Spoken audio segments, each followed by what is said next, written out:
Hello students, मैं अजीज़ वोहरा आप सभी का अपना वाला यूट्यूब चैनल में स्वागत करता हूं। आज क्लास 9 का साइंस का चैप्टर नंबर 9 पढ़ेंगे। फिजिक्स का पोर्शन में पढ़ाता हूं, तो फिजिक्स के पोर्शन में chapter number 9 force and laws of motion. उससे पहले अगर अभी तक आप लोगों ने हमारे चैनल को सब्सक्राइब नहीं किया है तो चैनल को सब्सक्राइब कर दीजिए, बेल आइकन को प्रेस कर दीजिएगा ताकि नए वीडियोज़ की नोटिफिकेशन आपको समय पर मिलते रहे। अगर ये वीडियो पसंद आए तो लाइक कीजिएगा, पसंद ना आए तो डिसलाइक कर दीजिएगा, और अगर पसंद आ रही है तो अपने दोस्तों के साथ भी शेयर ज़रूर कीजिएगा। और अगर इस वीडियो से रिलेटेड आपको कोई डाउट हो तो डाउट कमेंट में आप हमसे पूछ सकते हैं। तो क्या है आज का हमारा टॉपिक?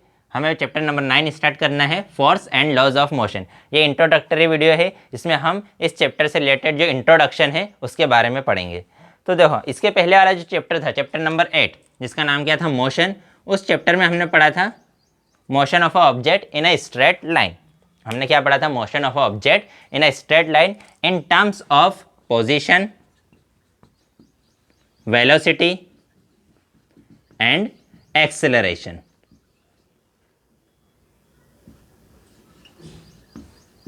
ठीक है, इसके पहले वाला जो चैप्टर था उसमें हमने मोशन के बारे में पढ़ा था।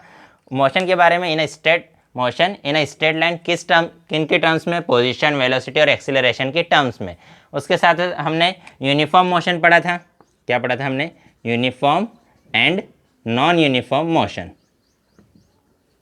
यूनिफॉर्म और नॉन यूनिफॉर्म मोशन के बारे में भी हमने पढ़ा था। अब इसके पहले वाला जो चैप्टर था उसमें हमने ये नहीं पढ़ा था कि what is the cause of motion, causes of motion. Motion के क्या कॉज है उसके बारे में हमने पढ़ा था कि ऑब्जेक्ट मोशन कर रहा है तो उसका मोशन का कॉज क्या है, किस वजह से मोशन कर रहा है। ठीक है, तो इस चैप्टर में हम इस बारे में पढ़ेंगे कि जो कोई ऑब्जेक्ट अगर मोशन कर रहा है तो उस मोशन का कॉज क्या है, और अगर कोई ऑब्जेक्ट पर कॉज है तो उस कॉज की वजह से ऑब्जेक्ट मोशन कर रहा है तो उस कॉज का नेचर कैसा है, उस कॉज का नेचर क्या है, और क्या सभी टाइप के मोशन के लिए कॉज की ज़रूरत है। हम क्या पढ़ेंगे? What is the cause of motion, कि कोई ऑब्जेक्ट मोशन कर रहा है तो उसकी क्या वजह है, किस वजह से वो मोशन कर रहा है। फिर अब अगर उस पर कोई कॉज है तो उस कॉज का नेचर क्या है, कि जो जिस वजह से वो मोशन कर रहा है उस कॉज का नेचर क्या है, और क्या सभी टाइप्स के मोशन के लिए कॉज की ज़रूरत है, कि अगर कोई ऑब्जेक्ट मोशन कर रहा है तो जितने भी टाइप्स के मोशन हैं उन सभी पर कॉज रहेगा तो ही मोशन करेगा क्या, और अगर ऐसा है तो कॉज का नेचर क्या है। इस चैप्टर में हम क्या पढ़ेंगे? कॉज ऑफ मोशन, कि कोई अगर ऑब्जेक्ट है वो मोशन कर रहा है तो उसका कॉज क्या है। ठीक है, किस टाइप का कॉज है। फिर क्या सभी टाइप्स के मोशन के लिए कॉज की रिक्वायरमेंट है, सभी टाइप्स के मोशन के लिए कॉज की रिक्वायरमेंट है, और अगर हाँ कि है अगर, तो वो कॉज का नेचर क्या है, ये सब हम इस चैप्टर में पढ़ेंगे। तो बहुत सारे सेंचुरीज तक, बहुत सालों तक, सदियों तक कॉज ऑफ मोशन जो है वो साइंटिस्ट के लिए एक पजल था। साइंटिस्ट, फिलोसोफर्स के लिए एक पजल था कि ऑब्जेक्ट कैसे मोशन करता है, क्यों करता है, ये ज़्यादा उनको नॉलेज नहीं था। और उन्होंने क्या देखा, एक एग्जांपल देखा कि अगर कोई बॉल है हमारे पास तो उसको हम अगर हिट करें तो हर बार वो मोशन करेगी क्या, ये ज़रूरी नहीं है। सपोज करो हमने बहुत धीरे से टच किया, उसको बहुत धीरे से हिट किया, तो ज़रूरी नहीं है कि ये जो बॉल है जो फ्लोर पर रखी हुई है ये मोशन करे। तो वहाँ से उन साइंटिस्ट ने क्या दे दिया कि जो रेस्ट है, रेस्ट जो है वो ऑब्जेक्ट की क्या है, नेचुरल स्टेट। जो रेस्ट है वो ऑब्जेक्ट की क्या है, नेचुरल स्टेट। जो रेस्ट है वो क्या है, ऑब्जेक्ट की नेचुरल स्टेट है। लेकिन बाद में जब गैलीलियो और आइजैक न्यूटन साइंटिस्ट आए, गैलीली नाम के साइंटिस्ट थे, आइजैक न्यूटन नाम के जब साइंटिस्ट आए तो उन्होंने इस बात को गलत साबित कर दिया कि नहीं, जो रेस्ट है वो नेचुरल स्टेट है क्या ऑब्जेक्ट की, नहीं। पहले तो क्या किया, जो उनके पहले के जो फिलोसोफर्स थे उन्होंने तो क्या बोल दिया, फिलोसोफर साइंटिस्ट, कि जो रेस्ट है कि हाँ, हम अगर किसी बॉल पे हिट करते हैं तो ज़रूरी नहीं कि वो हमेशा क्या करे, मोशन करे। तो वहाँ से उन्होंने ये कंक्लूज़न निकाला कि जो रेस्ट है वो नेचुरल स्टेट है, जो रेस्ट है वो ऑब्जेक्ट की क्या है, नेचुरल स्टेट। लेकिन उसके बाद जब गैलीलियो नाम के साइंटिस्ट आए, आइजैक न्यूटन आए, तो उन्होंने क्या कहा कि नहीं, जो जो रेस्ट है वो ऑब्जेक्ट की नेचुरल स्टेट नहीं है। इस बात को उन्होंने गलत बताया और इसके बाद उन्होंने अपनी थ्योरीज दी और उन जो थ्योरीज अभी तक चल रही है। ठीक है, तो अब हमारे पास अगर कोई ऑब्जेक्ट है, ठीक है, हमारे पास क्या है, अगर कोई ऑब्जेक्ट क्लियर दिख रहा है ना, देख लेता हूँ मैं एक बार। ठीक है, तो क्लियर दिख रहा है। तो हाँ, अब हम हमारे एवरीडे लाइफ में देखते हैं कि अगर कोई ऑब्जेक्ट किस में है, रेस्ट में है। ठीक है, कोई ऑब्जेक्ट रेस्ट में है या वो क्या कर रहा है, यूनिफॉर्म मोशन कर रहा है, यूनिफॉर्म मोशन कर रहा है। तो अगर कोई ऑब्जेक्ट रेस्ट में है तो अगर हम उसको धक्का दे दें, उसको अगर पुश करें या उसको पुल करें या फिर हम उसको क्या करें, हिट करें, तो किस में आ जाएगा, मोशन में आ जाएगा। या अगर कोई ऑब्जेक्ट यूनिफॉर्म मोशन में है, उसको हम अगर क्या करें, रोके, तो रोके तो किस में आ जाएगा, रेस्ट में आ जाएगा। तो अगर हम उसको पुश या पुल करते हैं तो रेस्ट से कहाँ किस में आ गया, मोशन में। यूनिफॉर्म मोशन कर रहा था, उसको हमें क्या करना है, स्टॉप करना है, तो हमें क्या करना पड़ेगा, उसको पुश या पुल करना पड़ेगा उसको। अगर उस डायरेक्शन में जा रहा है तो मैं अगर उसको इधर खींचूँ तो किस में आ जाएगा, रेस्ट में आ जाएगा। या अगर यहाँ से कोई ऑब्जेक्ट आ रहा है और अगर मैं उसको रोक दूँ तो वो, अगर मैं उसको क्या करूँ, पुश करना है या पुल, हम उसको अगर क्या करते, पुश कर दे, उसको धक्का दे दे तो वो रुक जाएगी। तो अगर हम किसी ऑब्जेक्ट को पुश पुल और हिट करेंगे तो वो रेस्ट से किस में आ सकता है, मोशन में आ सकता है, या मोशन से किस में आ सकता है, रेस्ट में आ सकता है। तो जो हमारे एवरीडे के एग्जांपल हैं या एवरीडे की जो जनरल लैंग्वेज है उसमें अगर हम बोले तो हमने उस पर क्या अप्लाई किया, मस्क्यूलर, जो हमारा मस्क्यूलर, हमने हमारी मसल्स से मस्क्यूलर इफेक्ट उस पर हमने अप्लाई किया, हमारी मसल से उस ऑब्जेक्ट पर हमने क्या किया, जोर डाला, इफेक्ट डाला, जिसकी वजह से वो रेस्ट से किस में आ गया, मोशन में, या मोशन से किस में आया, रेस्ट में आया। तो अब ये जो पुश या पुल और हिट, यहीं से किसका कॉन्सेप्ट आया, यहाँ से कॉन्सेप्ट आया फोर्स का। पुश पुल और हिट से किसका कॉन्सेप्ट आया, फोर्स का। देखो क्या बोल रहा हूँ मैं, कि अगर कोई ऑब्जेक्ट है वो रेस्ट में है तो अगर हम उसको क्या करें, पुश करें या पुल करें तो किस में आ जाएगा, मोशन में। अगर कोई ऑब्जेक्ट मोशन में है और अगर हमें उसको स्टॉप करना है तो इन सभी में हमें पुश या पुल करने के लिए हम उस पर क्या, मस्क्यूलर इफेक्ट डालेंगे, उस पर क्या डालेंगे, हमारे मसल्स से उस ऑब्जेक्ट पर इफेक्ट डालेंगे। तो ये जो पुश पुल या हिट है, यहीं से किसका कॉन्सेप्ट आया, फोर्स का। कि जब हमने किसी ऑब्जेक्ट पर क्या किया, उसको अगर पुश किया या पुल किया या हिट किया तो जो उसकी स्टेट है, स्टेट क्या हो गई, चेंज, रेस्ट से किस में आ गया, मोशन में, या मोशन में था तो किस में आ गया, रेस्ट में।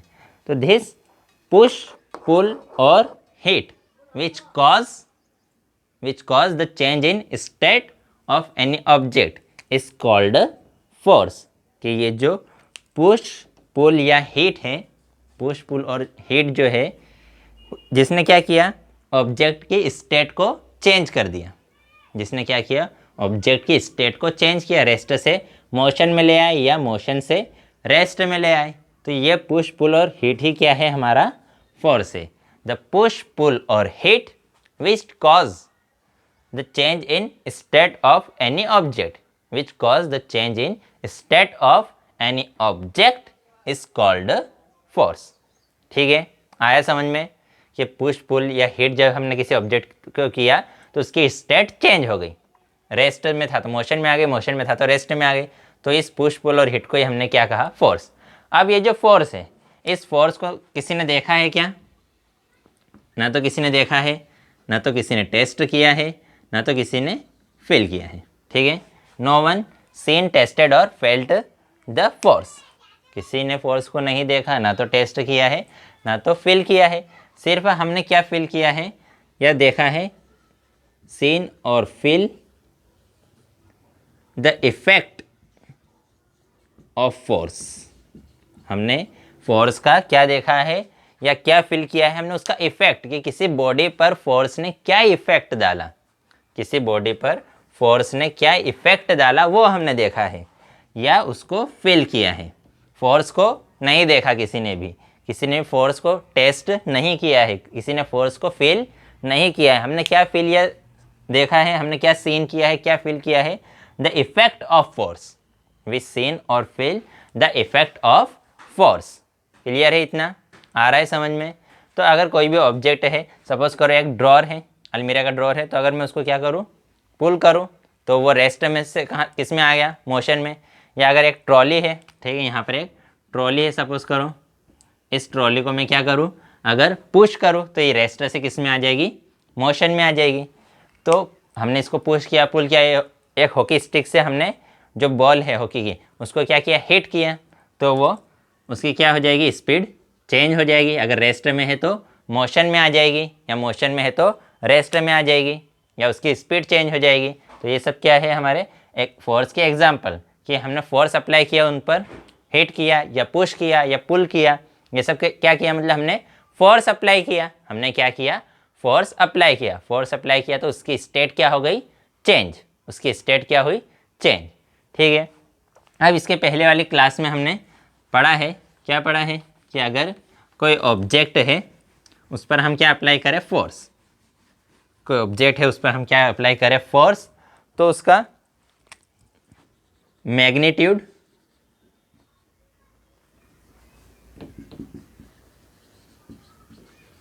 Of velocity will change. मतलब अगर कोई ऑब्जेक्ट है वो क्या कर रहा है, उसकी कुछ वेलोसिटी है, उस पर हम क्या अप्लाई करें, फोर्स अप्लाई करें, तो जो उसका मैग्नीट्यूड है वो क्या हो जाएगा, चेंज हो जाएगा। उसका मैग्नीट्यूड क्या हो जाएगा, चेंज, मतलब या तो वो स्लो हो जाएगी या तो वो फास्ट हो जाएगी।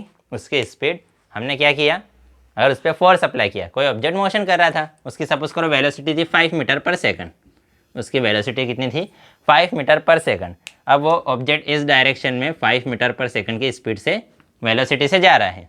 अब मैंने इसको क्या कर दिया, पुश कर दिया, तो उसकी वेलोसिटी क्या हो जाएगी, इंक्रीज होकर 6 मीटर पर सेकंड हो गई। तो उसकी वेलोसिटी क्या हो गई, चेंज। और किस टाइप से चेंज हुई, कि उसकी स्पीड इंक्रीज हो गई। उसकी स्पीड क्या हुई, इंक्रीज। या अगर मैं इधर से थोड़ा सा धक्का मारूँ तो उसकी स्पीड क्या हो जाएगी, स्लो हो जाएगी। तो जो फोर्स है, फोर्स क्या कर सकता है, change in magnitude of velocity. किसी भी ऑब्जेक्ट की वेलोसिटी के मैग्नीट्यूड को चेंज कर सकता है, या फिर उसकी डायरेक्शन को भी चेंज कर सकता है। जो फोर्स है वो किसी ऑब्जेक्ट की डायरेक्शन को भी चेंज कर सकता है। मैग्नीट्यूड को चेंज कर रहा है मतलब या तो उसकी स्पीड बढ़ा देगा या तो स्पीड कम कर देगा। और डायरेक्शन को भी चेंज कर सकता है, कि इस डायरेक्शन में कोई ऑब्जेक्ट अगर मोशन कर रहा है तो उस पर हमने अगर फोर्स अप्लाई किया तो अब इस डायरेक्शन में मोशन करने लगेगा, या इस डायरेक्शन में मोशन करने लगेगा। तो मैग्नीट्यूड को भी चेंज कर सकता है और डायरेक्शन को भी चेंज कर सकता है। ठीक है। अब उसके बाद फोर्स जो है वो साइज़ को भी चेंज कर सकता है, साइज़ एंड शेप। देखो अगर हमारे पास क्या है, एक स्प्रिंग है, क्या है मेरे पास, एक स्प्रिंग। ये मैंने एक स्प्रिंग बना लिया। अब इस स्प्रिंग को मैं यहाँ से भी खींचूँ और अगर यहाँ से भी खींचूँ तो ये स्प्रिंग का साइज़ क्या हो जाएगा, बढ़ जाएगा। मेरे पास अगर ये एक स्प्रिंग है कितना बड़ा, अब मैं दोनों साइड से यूँ खींचूँ अगर इसको, तो इधर भी उसकी साइज़ बढ़ जाएगा, इधर भी साइज़ बढ़ जाएगा। तो स्प्रिंग का क्या हुआ, उसका साइज़ चेंज हो गया। उसका साइज़ क्या हुआ, चेंज। उसका शेप, ऐसे अगर मेरे पास एक रबड़ की बॉल है, एक रबड़ की बॉल है, उसको मैं क्या करूँ, प्रेस करूँ।